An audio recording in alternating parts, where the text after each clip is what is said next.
Hello students, I am Bhupen Saraswat, your chemistry teacher.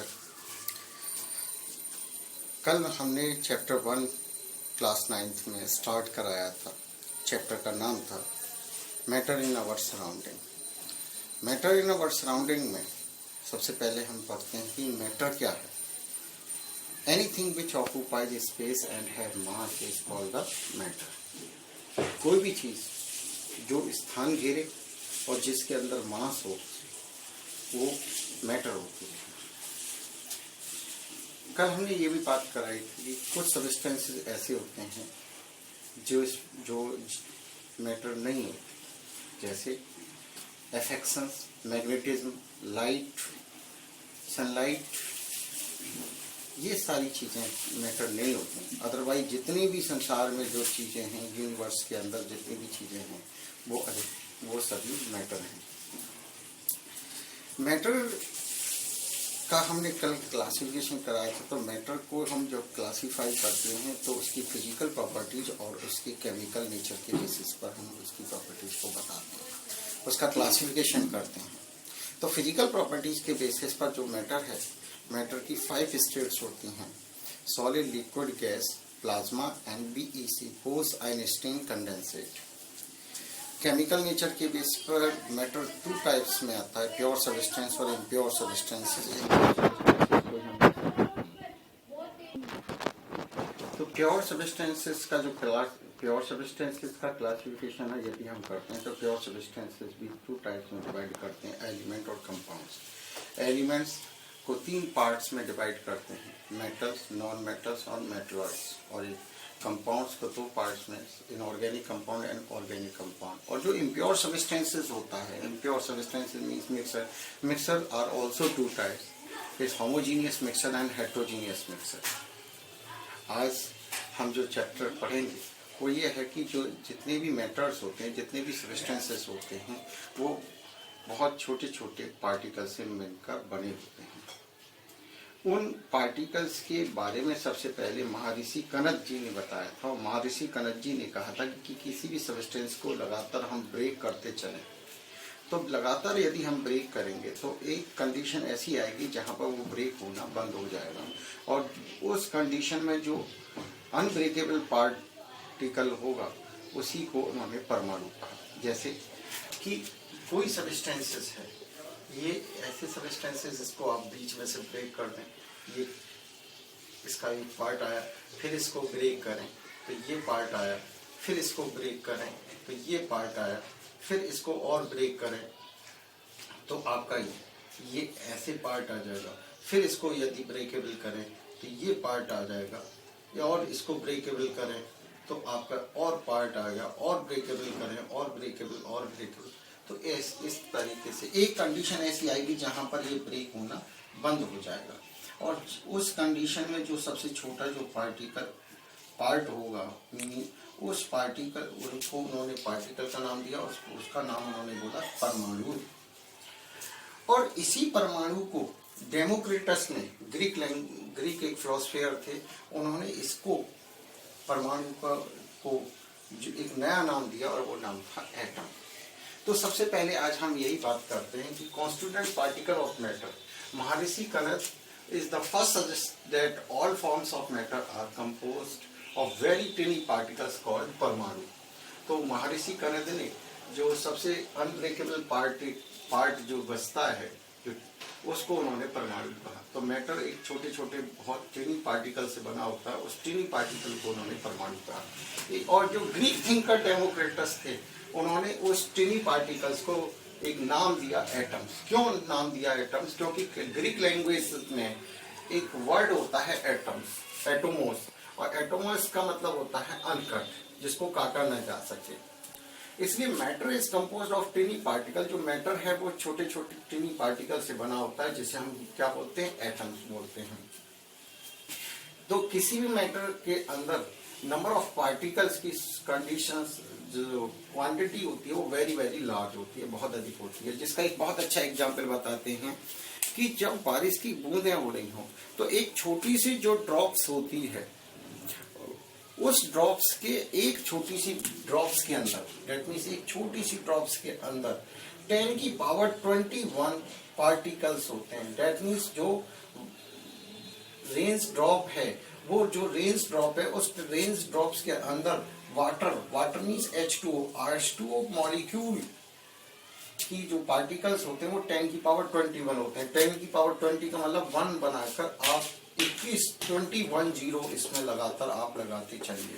21 zero लगाने के बाद इतने पार्टिकल्स आपको इसके अंदर होते हैं।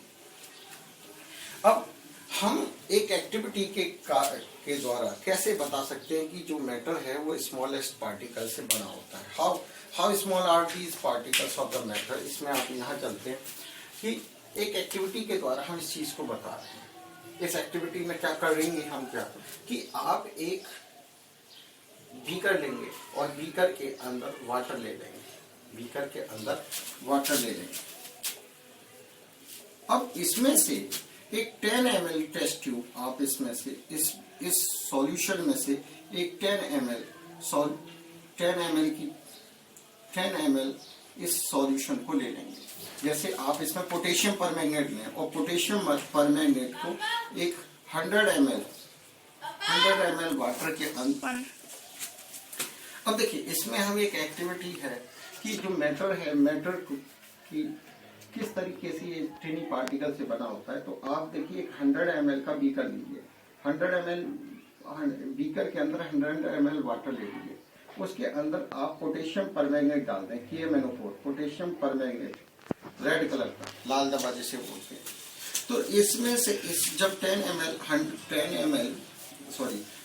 ml सॉल्यूशन में से जो KMnO4 का पोटेशियम परमैंगनेट का जो सॉल्यूशन बनेगा तो एक पिंक कलर का सॉल्यूशन बनेगा। उस पिंक कलर सॉल्यूशन में से 10 ml एक टेस्ट ट्यूब में उस सॉल्यूशन को ले लीजिए और फिर एक 100 ml एक दूसरा बीकर लीजिए और उस 100 उसके अंदर 100 ml वाटर ले लीजिए और 100 ml वाटर में इस 10 ml सॉल्यूशन को जो इस वाले में किया था वो आप इसमें पुट कर देंगे।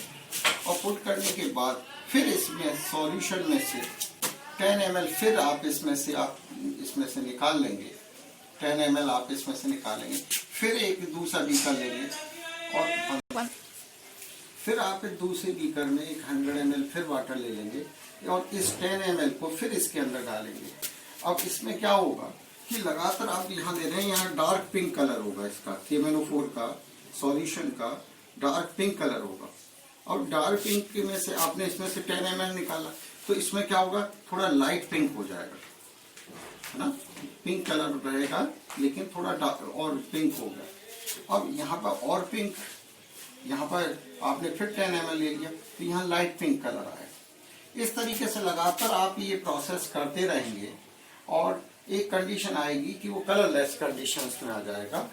और ये क्या शो करता है कि ये जो KMnO4 के पार्टिकल्स हैं वो लगातार डिवाइड होते जा रहे हैं और डिवाइड होते जा रहे हैं, लगातार डिवाइड होते होते होते एक कंडीशन ऐसे आने बहुत ज्यादा टिनी पार्टिकल्स के फॉर्म में वो पहुंच जाते हैं। तो ये एक्टिविटी ये शो करती है कि स्मॉल जो मैटर है वो एक स्मॉल पार्टिकल से बना होता है। अब इसी एक्टिविटी को हम करके भी दिखा रहे हैं, ठीक है। तो आप इसके लिए एक बंद करो। अब इसी एक्टिविटी को हम करके दिखा रहे हैं कि जैसे आप एक इसमें आपने वाटर ले लिया और वाटर लेने के बाद इतना ही दूसरे आपने इसमें भी आपने 100 ml फिर इसमें से वाटर ले लिया और लेने के बाद आप इसमें KMnO4 पोटेशियम परमैंगनेट, थोड़ा सा पोटेशियम परमैंगनेट इसमें आप डाल दें।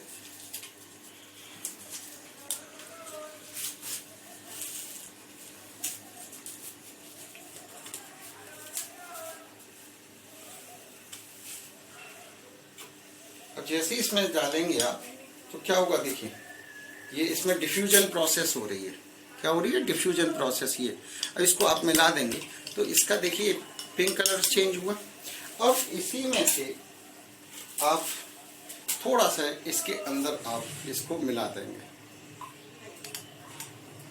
और इसके बाद इसको आप चला लीजिए। अब आप इसमें और इसमें आप देखिए दोनों ही सॉल्यूशन में आप देखिए, यहाँ पर ज़्यादा डार्क पिंक कलर है, यहाँ लाइट पिंक कलर है। इसी तरीके से इस 10 ml फिर और आप दूसरे किसी में लेंगे तो लगातार इसका लाइट पिंक और लाइट पिंक और लाइट पिंक होता जाएगा। ये शो करता है कि जो मैटर है वो एक स्मॉल पार्टिकल से मिलकर बना होता है। इसी के साथ में इसके बाद हम बात करते हैं कि नया टॉपिक शुरू होता है हमारा कैरेक्टरिस्टिक्स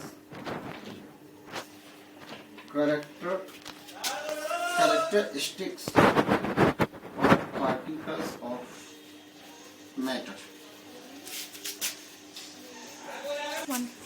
अब देखिए, characteristics of particles of matter में सबसे पहले इसकी क्या कैरेक्टरिस्टिक्स है। नंबर पहली कैरेक्टरिस्टिक है कि पार्टिकल्स, जो मैटर के पार्टिकल्स हैं वो स्मॉलेस्ट पार्टिकल्स से मिलकर बने होते हैं। मतलब जो particles of the matter are very very small. तो सबसे पहले इसी टॉपिक को हम लिखेंगे, particles of matter are very very small. Second, number 2, particles of matter have space between them.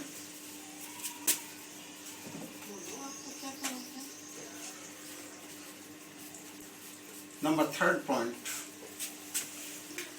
ये जो पार्टिकल्स ऑफ मैटर हैं वो लगातार मूविंग करते रहते हैं। तो particles of matter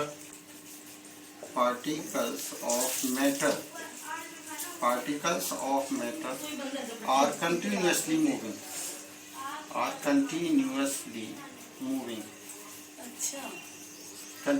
moving।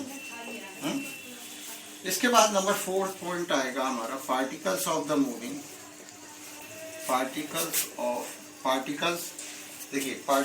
Of matter have space between the पहला पॉइंट होगा particles of matter are very very small. Second point होगा particles of matter have space between them. Third point होगा particles of matter are continuously moving. Fourth है particles of matter attract each other.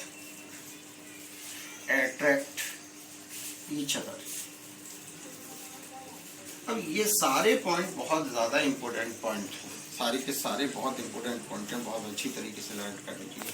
अब इन्हीं पॉइंट्सों को हम बहुत अच्छी तरीके से देख सकते हैं। पहला पॉइंट इससे एक्टिविटी के द्वारा समझ सकते हैं। पहला कि to demonstrate the particle of matter have space between them, कि जो मैटर के पार्टिकल्स के बीच में एक स्पेस होता है। इसका आप एक एग्जाम्पल दे सकते हैं।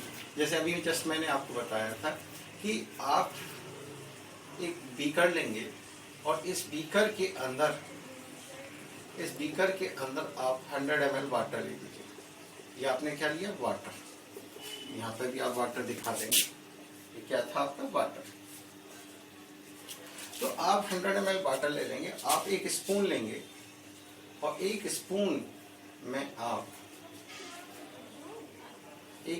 में यहाँ पर शुगर ले लीजिए और शुगर को आप इसके अंदर ऐड कर दीजिए। तो जब इसके अंदर शुगर ऐड हो जाएगी तो आप क्या देखेंगे कि इसमें जो इसको आप जब शुगर इसके अंदर मिलाने पर इसके पार्टिकल्स इसके अंदर घुल जाएंगे, डिसॉल्व हो जाएंगे। कुछ समय बाद देखेंगे इसके अंदर घुल जाएंगे। अब वो जो शुगर के पार्टिकल्स वो कहाँ गए, वो दिखाई तो दे नहीं रहे हमें शुगर सॉल्यूशन के अंदर। ये हमारा क्या है, शुगर सॉल्यूशन। तो वो कहाँ गए, एक्चुअल में होता क्या है कि ये जो मैटर है, इसको आप ऐसे समझ सकते हैं कि मैटर के जो पार्टिकल्स हैं इनके बीच में स्पेस होता है। जो वाटर है, वाटर जो भरा हुआ है बीकर के अंदर, उसके अंदर जो वाटर के मॉलिक्यूल्स हैं उनके बीच में स्पेस है। और ये पार्टिकल्स जब आप शुगर के पार्टिकल्स इसके अंदर गए तो वो लगातार डिसॉल्व होते गए, वो लगातार ब्रेकेबल होते हैं और वो पार्टिकल इन स्पेस के बीच में आ गए। जिसके कारण से, क्योंकि स्पेस तो आपका बढ़ा नहीं, वाटर का लेवल उतना का उतना रहेगा। जैसे आपने यहाँ 100 ml इस जगह पर निशान लगा दिया और शुगर डालने के बाद और घोलने के बाद आपने देखा तो वो यहीं रहा, उसका वाटर लेवल बढ़ा नहीं, वाटर लेवल भी बढ़ नहीं रहा। आपने शुगर डाली तो शुगर डालने पर वाटर लेवल बढ़ना चाहिए, लेकिन डिजोल्व होने के बाद तो वाटर लेवल का जो वाटर लेवल है वही का वही रह रहा है। इसका मतलब क्या है कि जो वाटर के मॉलिक्यूल्स के बीच में स्पेस होता है और उस स्पेस में ये जो मैटर के पार्टिकल्स थे शुगर के वो इतने छोटे हो गए कि उस स्पेस में वो आ गए, जिस कारण से वाटर का लेवल नहीं बढ़ा। तो ये इस एक्टिविटी से ये शो करता है कि मैटर के पार्टिकल्स के बीच में स्पेस होता है। इसी तरीके से अगली हम एक्टिविटी की बात कर रहे हैं कि to demonstrate that particles of matter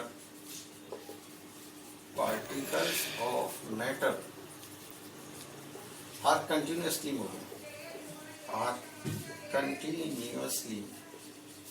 moving, लगातार जो मैटर के पार्टिकल्स में लगातार मूविंग करते रहते हैं। और जो मूविंग होता है वो एक डिफ्यूजन प्रोसेस द्वारा होता है, दूसरा इसके अंदर ब्राउनियन मोशन होता है। ब्राउनियन मोशन का मतलब होता है जिगजैग मोशन में। इसका एक बहुत अच्छा एग्जांपल आप समझ सकते हो कि किसी अगरबत्ती को आप जलाएं, अगरबत्ती को जलाने के बाद उसका धुआं पूरे कमरे में फैल जाता है, उसकी खुशबू फैल जाती है। तो इसका मतलब क्या है कि उसके पार्टिकल कंटिन्यूसली वो मूविंग कर रहे हैं। तो ये इसका एक एक्टिविटी हमारी इसमें हो सकती है। इसके बाद जो एक्टिविटी हमारी एनसीईआरटी में दे रखी है 1.4, 1.5 और 1.4, उस एक्टिविटी में क्या है कि हमें ये डेमोन्स्ट्रेट करना होता है कि टू डेमोन्स्ट्रेट और अब देखिए एक्टिविटी 1.5 में क्या है, to demonstrate that the particles of matter are attract each other. अब असम में एक डांस होता है बिहू डांस, और बिहू डांस में क्या होता है लड़कियां आपस में और लड़के अब उसमें क्या होता है बिहू डांस के अंदर लड़के लड़कियां आपस में जो डांस करते हैं तो वो एक हाथ दूसरे हाथ यहाँ पर इस तरीके से यूं लगा हुआ होता है। और वो उसमें जैसे फॉर एग्जांपल कि एक का हाथ यूं है, ये एक का हाथ है तो दूसरे का हाथ यूं जुड़ेगा।